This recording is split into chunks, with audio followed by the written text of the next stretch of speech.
ഈശോയ്ക്കും പരിശുദ്ധ അമ്മയ്ക്കും കോടാനുകോടി നന്ദി. എൻ്റെ പേര് റോസമ്മ. പിന്നെ ഞാൻ വരുന്നത് വർക്കലയിൽ നിന്നാണ്.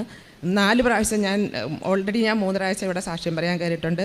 ഇത് 4ാമത്തെ സാക്ഷ്യമാണ്. അപ്പോൾ എൻ്റെ ഏറ്റവും വലിയൊരു ആഗ്രഹമായിരുന്നു ഹസ്ബൻഡിൻ്റെ ഒരു നല്ല കുമ്പസാരം നടത്തണമെന്നുള്ളത്. അത് 5 വർഷം കൂടി പുള്ളി കുമ്പസാരിക്കാൻ ഒത്തിരി തടസ്സങ്ങളൊക്കെ ഉണ്ടായിരുന്നു. ഇപ്പോൾ മോളുടെ കല്യാണത്തിൻ്റെ സമയത്ത് ഞാൻ അവിടുത്തെ വികാരി അച്ഛനോട് പ്രത്യേകം പറഞ്ഞാൽ കുറി കൊടുക്കുന്നതിന് മുമ്പ് ഹസ്ബൻഡിനെ കൊണ്ട് കുമ്പസാരിപ്പിക്കണമെന്ന്. അങ്ങനെ കുമ്പസാരിച്ച് അത് കഴിഞ്ഞിട്ട് പിന്നെയും പുള്ളി കുമ്പസാരിച്ച് അത് കഴിഞ്ഞിട്ട് മോളുടെ കല്യാണത്തിന് പിന്നെ ഞാൻ ഇവളെയും കൊണ്ടുവന്ന് സാക്ഷ്യം പറയാമെന്നൊന്നും പറഞ്ഞിട്ടില്ലായിരുന്നു. ഞാൻ വന്ന് സാക്ഷ്യം പറഞ്ഞോളാം.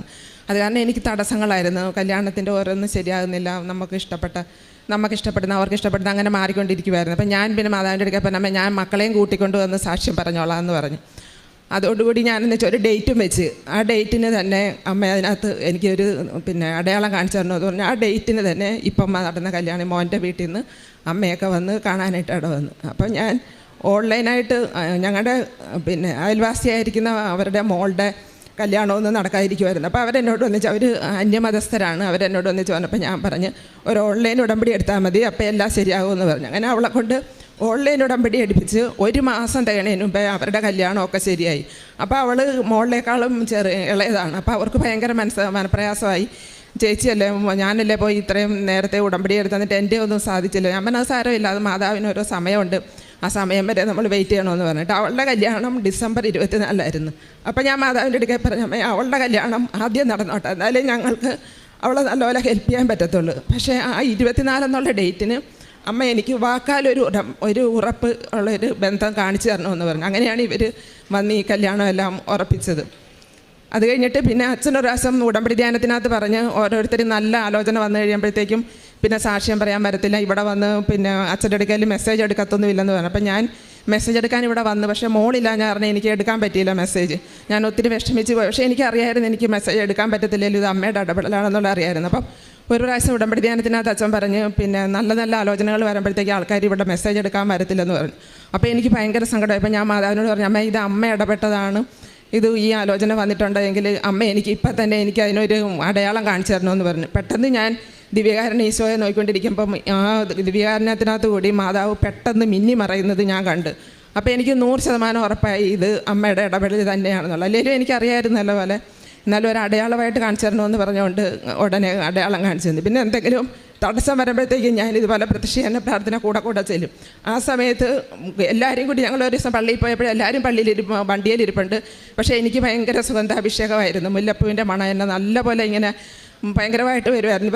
വേറെ ആർക്കും ചോദിച്ചിട്ട് കിട്ടുന്നില്ല. അപ്പോൾ അവർ പറഞ്ഞു അതൊക്കെ തോന്നുന്നതാന്ന് പറഞ്ഞു. അല്ല, എനിക്ക് നല്ലപോലെ ഫീൽ ചെയ്യുമായിരുന്നു മാതാവിൻ്റെ അഭിഷേകം കിട്ടുന്നത്. പിന്നെ എൻ്റെ ഒരുപാട് അസുഖങ്ങളുണ്ടായിരുന്നു. എൻ്റെ കൈ ഇതുപോലെ മോളുടെ കല്യാണത്തിൻ്റെ സമയത്ത് കൈയുടെ ഇടയിൽ പോയി ഭയങ്കരമായിട്ട് അങ്ങ് ചതഞ്ഞ് എനിക്ക് 2-3 ദിവസം കൈ വിരലനക്കാൻ പോലും പാടില്ലാത്തവരും ഭയങ്കര വിഷമമായിരുന്നു. പക്ഷേ ഞാൻ എന്നിട്ട് ഉടമ്പടി തൈലം മാത്രം തൂത്ത് ഭയങ്കരമായിട്ട് നീലച്ച് എല്ലാ മനുഷ്യരും പറഞ്ഞത് ഭയങ്കര പ്രശ്നമാകുന്നു. പക്ഷേ ഒന്നും പറ്റിയില്ല. എൻ്റെ ആ ഉടമ്പടി തൈലം കൊണ്ട് ഒരു പ്രാവശ്യം ഞാൻ മുറിവെണ്ണ പുരട്ടി, അല്ലാതെ ആ ഉടമ്പടി തൈലം കൊണ്ട് തന്നെ പോയി.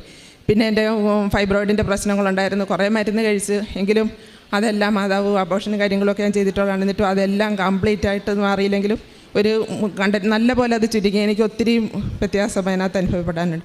പിന്നെ മോൻ ഇതുപോലെ ജോലിയുടെ കാര്യത്തിന് വേണ്ടിയിട്ട് ഭയങ്കര തടസ്സമായിരുന്നു. അപ്പം അതിനോട് ഞാൻ പ്രാർത്ഥിച്ചപ്പോഴത്തേക്കാണ് ഈ വയിലെ ജോലി അവന് സെലക്ഷനായി. പക്ഷേ അതിൻ്റെ ഡേറ്റ് പറഞ്ഞു കഴിഞ്ഞപ്പോഴത്തേക്കും പിന്നെ ഇവർ നീട്ടിയൊരു ഡേറ്റിന് ജോയിൻ ചെയ്യാൻ പറഞ്ഞ് ഒരു ലെറ്റർ അയച്ച്. ആദ്യമേ ജൂലൈ എന്ന് പറഞ്ഞു കഴിഞ്ഞിട്ട് പിന്നെ അത് ജനുവരി ആയി. അപ്പോൾ എല്ലാവർക്കും മനപ്രയാസമായി. പക്ഷേ അവനും എനിക്ക് നല്ല വിശ്വാസമായിരുന്നു ഇത് കിട്ടുമെന്നുള്ളത്. പക്ഷേ എല്ലാവരും പറഞ്ഞ് ആ കമ്പനി വൈൻഡപ്പ് ചെയ്ത് പോയി, ഇനി അത് കിട്ടത്തില്ല, യാതൊരു സാധ്യതയില്ലെന്ന്. ഞാൻ പറഞ്ഞു, മാതാവ് നീയാണിത് കൊണ്ടുവന്നെങ്കിൽ എനിക്കിത് കിട്ടുമെന്നുള്ളത് ഉറപ്പുണ്ട്, ഞാൻ അവനെയും കൂടി കൊണ്ടുവന്ന് അവിടെ സാക്ഷ്യം പറഞ്ഞേക്കാമെന്ന് പറഞ്ഞു.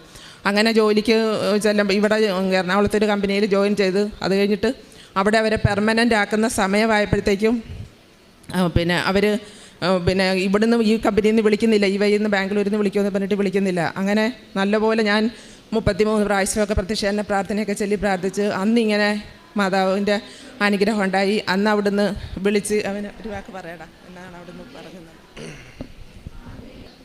ഞാൻ ആദ്യം കിട്ടിയത് അവരുടെ ഒരു ഗ്ലോബൽ വിങ്ങിലായിരുന്നു. അപ്പം അതിന് കുറച്ച് അവരുടെ ബിസിനസ് കുറച്ച് സ്ലോ ആയിരുന്നു. അപ്പോൾ അത് കിട്ടാൻ വേണ്ടി തന്നെയായിരുന്നു ഞാൻ കാര്യമായിട്ട് പ്രാർത്ഥിച്ചുകൊണ്ടിരുന്നത്. അപ്പോൾ എൻ്റെ പുതിയതായിട്ട് ഞാൻ കൊച്ചിയിലൊരു ഫേമിൽ ജോലി ചെയ്തു. അപ്പോൾ അതിൻ്റെ പ്രൊബേഷൻ പീരീഡ് കഴിയാൻ വേണ്ടിയിട്ട് 6 മാസം പ്രൊബേഷൻ ആയിരുന്നു. അപ്പോൾ ഞാൻ കൺഫേം ആകുമായിരുന്നു. അപ്പം ഒരാഴ്ച കൂടെ കഴിഞ്ഞ് കഴിഞ്ഞാൽ ആ ജോലി കൺഫേം ആയേനെ. എൻ്റെ നോട്ടീസ് പീരീഡ് പിന്നെ 2 മാസമാകും.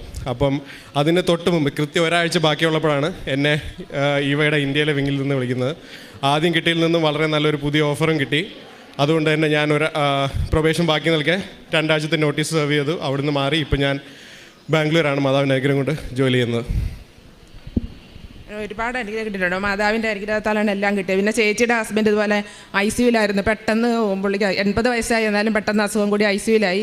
അപ്പോൾ ഡോക്ടർ പറഞ്ഞു ഇനി പ്രതീക്ഷിക്കൊന്നും വേണ്ട, ഇനി ഇവിടെ നിന്ന് ഇറങ്ങി പോകാനൊന്നും പറ്റത്തില്ലെന്ന് പറഞ്ഞു. ഞാനിവിടെ മാതാവിൻ്റെ അടുക്കെ പ്രാർത്ഥിക്കാൻ വേണ്ടി വിളിച്ച് പറഞ്ഞ് ഞാനും പ്രാർത്ഥിച്ച്. എന്നിട്ട് ഞാൻ പറഞ്ഞ് ഒരു ഡേറ്റ് വന്നേച്ച് ഞാൻ പറഞ്ഞു ആ ഡേറ്റിന് ചേട്ടൻ ICUവിൽ നിന്ന് ഇറങ്ങുന്നു. ആ കറക്റ്റ് ഡേറ്റിന് തന്നെ ചേട്ടൻ ICUവിൽ നിന്ന് ഇറക്കി. അങ്ങനെ ഒരുപാട് അനുഗ്രഹങ്ങൾ കിട്ടിയിട്ടുണ്ട്. പിന്നെ എനിക്ക് ഓൺലൈൻ ഇവിടുത്തെ ഉടമ്പടി ഒന്ന് പുതുക്കാൻ താമസിക്കുകയാണ്, ഞാൻ ഉടനെ ഓൺലൈൻ ഉടമ്പടി എടുക്കും. അപ്പോൾ ഒരു പ്രത്യേക ഒരു മാതാവ് കൂടെ നടക്കുന്ന പോലെയുള്ള ഒരു അനുഭവം നമുക്ക് ഉണ്ടാവും. അടുത്തുള്ള മനുഷ്യർക്ക് ഞാൻ എന്തെങ്കിലുമൊക്കെ പറയുമ്പോഴത്തേക്കും അവർക്കും നല്ല വിശ്വാസമാവും ഇങ്ങനെ ഇവിടെ വന്ന് പ്രാർത്ഥിക്കുന്നതിൻ്റെതും മാതാവിൻ്റെ. അപ്പോൾ എപ്പോഴും കാശുരൂപവും കൊന്തയൊക്കെ ഞാനിവിടെ വരുമ്പോഴത്തേക്കും അവർക്ക് വേണമെന്നും പറഞ്ഞ് എൻ്റെ അടുക്ക് എന്നെ കൊണ്ട് മേടിപ്പിക്കുകയൊക്കെ ചെയ്യും. അങ്ങനെ ഒരുപാട് അനുഗ്രഹങ്ങൾ, ചെറുതും വലുതുമായിട്ടുള്ള ഒരുപാട് അനുഗ്രഹങ്ങൾ മാതാവ് വഴിയായിട്ട് എനിക്ക് കിട്ടിയിട്ടുണ്ട്. പിന്നെ ഈ കൊറോണ വന്നു കഴിഞ്ഞപ്പോഴത്തേക്കും എൻ്റെ ലങ്സിനകത്തൊരു സിസ്റ്റ് പോലെ വന്ന് അതും പെട്ടെന്ന് ആദ്യം കുറച്ച് മരുന്ന് കഴിച്ച്, പിന്നെ എന്നാലും ഡോക്ടർ പറഞ്ഞു ഇനി അത് സ്കാൻ ചെയ്ത് നോക്കണം, എക്സ്റേ എടുക്കണമെന്നൊക്കെ പറഞ്ഞു. ഞാൻ മാതാവിനോട് പറയുമ്പോൾ ഇനി ഞാൻ എക്സ്റേ എടുക്കുമ്പോഴത്തേക്ക് എനിക്കത് കാണല്ലെന്ന് പറഞ്ഞു. അതുപോലെ തന്നെ അത് കംപ്ലീറ്റ് ആയിട്ട് എനിക്ക് മാറ്റി തന്നു. അങ്ങനെ ചെറുതും വലുതുമായിട്ടുള്ള ഒരുപാട് അനുഗ്രഹങ്ങൾ അമ്മ വഴിയായിട്ട് ഈശോയുടെ അടുക്കൽ എനിക്ക് മേടിച്ചു തന്നു. ഞാനത് ഉടമ്പടിയിലായിരുന്നത് കൊണ്ട് ഞാൻ പ്രേക്ഷിത പേപ്പർ ഞാൻ ഇവിടുന്ന് 3 മാസത്തേക്ക് പറഞ്ഞാൽ ഞാൻ 3 അല്ല, എന്നെ കൊണ്ട് പറ്റുന്നിടത്തോളം 5, 6 എല്ലാം പാക്കറ്റ് പേപ്പർ മേടിച്ച് കൊണ്ടുപോയി കൊടുക്കും. ഞാൻ കഴിഞ്ഞ പ്രാവശ്യം ഞങ്ങൾ ഒന്ന് പോകുമ്പോഴത്തേക്ക് റെയിൽവേ സ്റ്റേഷനൊക്കെ കണക്കിന് പേപ്പർ കൊണ്ടുപോയി ഇങ്ങനെ ഉപേക്ഷിച്ച് പോയി. പള്ളിയിൽ ചെന്ന് കഴിഞ്ഞാലും അവിടെയും കാണും. അങ്ങനെ ആ പള്ളിയിൽ നിന്നൊക്കെ എടുത്ത് പ്രേക്ഷിത വേല ചെയ്യും. അപ്പോൾ എനിക്ക് ഞങ്ങളുടെ അവിടുത്തെ പള്ളിയിൽ കിടന്ന് കിട്ടിയതാണ് ഈ പേപ്പർ. ഇത് പിന്നെ ഒരു 6 മാസത്തിൽ കൂടുതലായി അത് നനഞ്ഞ് ചീഞ്ഞിരിക്കുമായിരുന്നു. അതിൽ ഉപ്പിനീരിനകത്ത് കുതിർന്നിരിക്കും ആ പേപ്പർ. അപ്പോൾ അത് ഞാൻ കൊണ്ടുവന്ന് വെയിലത്തിട്ട് പിന്നെ അത് കഴിഞ്ഞ് അയൺ ബോക്സ് കൊണ്ട് തേച്ച് നോക്കി. പക്ഷേ അത് ഉണങ്ങുന്നില്ല. അത് എടുത്തു കൊണ്ടുവന്ന് അകത്തുകൊണ്ട് വയ്ക്കുമ്പോൾ പിന്നെ ആ പേപ്പർ ഇങ്ങനെ ഇരിക്കും. അപ്പോൾ ഞാൻ ഇത് പേപ്പർ കൊടുക്കുമ്പോഴത്തേക്ക് ഇങ്ങനെ ആൾക്കാർ മേടിക്കാൻ വേണ്ടിയുള്ളവരോട് ഞാൻ പറയും നിങ്ങളത് നിസ്സാരമാക്കി കളയരുത്, അത് വലിയ അത്ഭുതമുള്ളൊരു പേപ്പറാണ്, അതിൻ്റെ വില നിങ്ങൾക്ക് അറിയത്തില്ല, നിങ്ങളത് വായിച്ച് നോക്കാൻ പറയും. ഞാൻ കാണുന്ന മനുഷ്യർ ട്രെയിനിലൊക്കെ കയറുമ്പോഴൊക്കെയാണെങ്കിലും എന്നെ കൊണ്ട് അറിയാവുന്നിടത്തോളം ആൾക്കാരോട് ഞാൻ പറയും. എല്ലാവർക്കും കൊടുക്കുകയും ചെയ്യും. പേപ്പർ എന്നെ കൊണ്ട് പറ്റുന്ന പോലെ എല്ലാ മനുഷ്യർക്കും ഞാൻ കൊടുക്കും. കൂടുതൽ പേപ്പർ മേടിച്ചുകൊണ്ട് പോയി ഞാൻ കൊടുക്കും. പിന്നെ കാരുണ്യവേലയ്ക്കായിട്ട് ഞാൻ പിന്നെ ഓൾഡ് ഏജ് ഹോമിൽ പോവും, രോഗികളെ കാണാൻ പോകും. ഞാൻ ഉടമ്പടി തൈലമൊക്കെ ഇട്ട് അവർക്ക് വേണ്ടി പ്രാർത്ഥിക്കും. പിന്നെ എന്നെക്കൊണ്ട് പറ്റുന്ന പോലെ ഭക്ഷണമൊക്കെ ഉണ്ടാക്കിക്കൊണ്ട് പാവങ്ങൾക്ക് കൊടുക്കാൻ വേണ്ടി പോകും. അങ്ങനെ അത്രയൊക്കെ ഞാൻ കാരുണ്യ പ്രവൃത്തികൾ ചെയ്യും. ഒരുപാട് നാളായിട്ട് കുറേ ഈ മരുഭൂമി അനുഭവം പോലെ എന്ന് പറയുന്ന പോലെ ഒരുപാട് നാൾ കുറേ എനിക്ക് ഒരു അനുഭവവും ഇല്ല. പക്ഷേ എന്നാലും ഞാൻ മാതാവിനോട് ചോദിച്ചമ്മ ഞാൻ ഈ ചെയ്യുന്ന പ്രവൃത്തികളെല്ലാം കാരുണ്യ പ്രവൃത്തികളെല്ലാം ദൈവത്തിൻ്റെ മുമ്പിൽ മലിന വസ്ത്രം പോലെയാണോ? എൻ്റെ ഈ കാരുണ്യ പ്രവൃത്തിയൊക്കെ ദൈവം സ്വീകരിക്കുന്നുണ്ടോ എന്ന് ഞാനിങ്ങനെ ചോദിച്ചപ്പോഴത്തേക്കും എൻ്റെ ഉള്ളിൽ തോന്നി നീ ഒറ്റയ്ക്ക് ചെയ്യണം, നീ വേറെ ആരും നിൻ്റെ സപ്പോർട്ടിനില്ല, നീ ഒറ്റയ്ക്കെല്ലാം ചെയ്യണം, എല്ലാം നടക്കുമെന്ന് പറഞ്ഞു. അതുപോലെ ഞാൻ ഒറ്റയ്ക്ക് തന്നെ എല്ലാ കാര്യങ്ങളും ചെയ്യുമായിരുന്നു. അത് അനുഗ്രഹം കിട്ടാൻ തുടങ്ങിയപ്പം മാതാവ് 1 by 1 ആയിട്ട് എനിക്ക് അനുഗ്രഹങ്ങൾ ഓരോന്നോരോന്നായിട്ട് തരും. ഇത്രയും അനുഗ്രഹം തന്ന മാതാവിനും ഈശോയ്ക്കും കോടാനുകോടി നന്ദിയുടെ നിറമലരുക. പരിശുദ്ധ അമ്മയുടെ മധ്യസ്ഥതയിലേറെ പ്രത്യേകിച്ച് ഈ ഒരു കുടുംബത്തിൻ്റെ ഇപ്പോൾ ഈ ആൾത്താരിൽ നിൽക്കുന്ന എല്ലാവരും ഈ ഒരു പ്രാർത്ഥനയുടെ ഫലം അനുഭവിച്ചവരാണ്. അപ്പോൾ ഒരു ഉടമ്പടിയുടെ സംരക്ഷണത്തിലും പ്രാർത്ഥനയുടെ ശക്തിയിലും തങ്ങളുടെ ജീവിതത്തിൽ നടന്നൊരു അനുഭവം പറയുവാനായിട്ടാണ് ഈ കുടുംബം ഈ അമ്മയായിട്ട് ഇവിടെ എത്തിച്ചേർന്നത്. അതിന് മകളുടെ വിവാഹം നടന്നതിൽ മരുമോനും ഒപ്പം മകൻ്റെ ജോലിയുടെ കാര്യം അത് അവൻ തന്നെ വ്യക്തമായിട്ട് പറയുന്നുണ്ട്.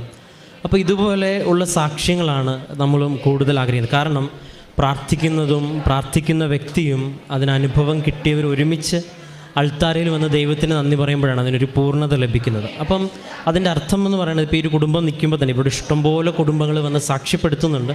ദൈവനാമം മഹത്വം ഉണ്ടാവട്ടെ. ഈ ഒരു കുടുംബം നമ്മുടെ മുമ്പിൽ നിൽക്കുമ്പോൾ തന്നെ നമുക്ക് കുറേയേറെ കാര്യങ്ങൾ അനുമാനിക്കാനായിട്ട് സാധിക്കും. ഒന്നാമത്തത് ഇവർ പരസ്പരം പ്രാർത്ഥനയിൽ നിലനിൽക്കുന്നതാണെന്ന് ഇനി ഇവർ സാക്ഷ്യത്തിൽ പറയേണ്ട ആവശ്യമില്ല. ഒരുമിച്ച് അൾത്താരയിൽ നിൽക്കുവാനായിട്ടുള്ളൊരു ദൈവിക കൃപ ലഭിച്ചവർക്ക് സ്വാഭാവികമായിട്ടുള്ള മൂല്യമായിട്ടുള്ള പ്രാർത്ഥനയൊക്കെ എപ്പോഴും ഉണ്ടാവും. അപ്പോൾ ഈ അമ്മയുടെ ഒരു പ്രാർത്ഥനയുടെ ചൈതന്യമാണ് ഈ മക്കൾക്ക് ലഭിച്ചത്. അതിന് വ്യക്തമായിട്ടൊരു ബോധ്യമുള്ളതുകൊണ്ടാണ് അവർ സമയം കണ്ടെത്തി ഇന്നത്തെ ദിവസം ഇവിടെ വന്നതും ഇത് സാക്ഷ്യപ്പെടുത്തുന്നു. അപ്പോൾ ഉടമ്പടിയിൽ വ്യക്തമായിട്ടൊരു മാതാവിൻ്റെ ഒരു സാന്നിധ്യം, ഏറെ പ്രത്യേകിച്ച് വിവാഹം എന്ന കൂദാശയിലേക്ക് പോകുമ്പോഴും ഒരു ദൈവിക അടയാളം ലഭിച്ചുവെന്നും ഒപ്പം പ്രാർത്ഥിക്കുമ്പോഴൊക്കെ മാതാവ് കൂടെ സഞ്ചരിക്കുന്നു എന്നുള്ള വലിയൊരു അനുഭവം ലഭിച്ചു എന്നുള്ളതും ഉടമ്പടിയിലെ ചെറുതും വലുതുമായ എല്ലാ കാര്യങ്ങളിലും വ്യക്തമായിട്ട് ഏറെ പ്രത്യേക പ്രേക്ഷിത പ്രവർത്തനത്തിലും ഇതിൻ്റെ വില അറിഞ്ഞ് മുൻപോട്ട് പോകാനുള്ള ശ്രമമുണ്ട്. അപ്പോൾ അത്രയും വ്യക്തമായിട്ട് നിൽക്കുന്ന വ്യക്തികൾക്ക് അത്രയും തന്നെ അനുഭവങ്ങളുടെ ഒരു വ്യക്തതയും ഒരു അനുഭവങ്ങളിൽ ലഭിക്കും എന്നുള്ളത്. അപ്പോൾ ഏറെ പ്രത്യേകിച്ച് ഒരു കുടുംബത്തിൻ്റെ ഒരുമിച്ചുള്ള ഈ സാക്ഷ്യത്തെ പ്രതിയും പരിശുദ്ധ അമ്മയിലൂടെ ലഭിച്ച ആ വിശ്വാസത്തിൻ്റെ ബോധ്യത്തിനും എല്ലാം പ്രതി നമുക്ക് കരങ്ങളടിച്ച് ദൈവത്തിൻ്റെ നാമം മഹത്വപ്പെടുത്താം.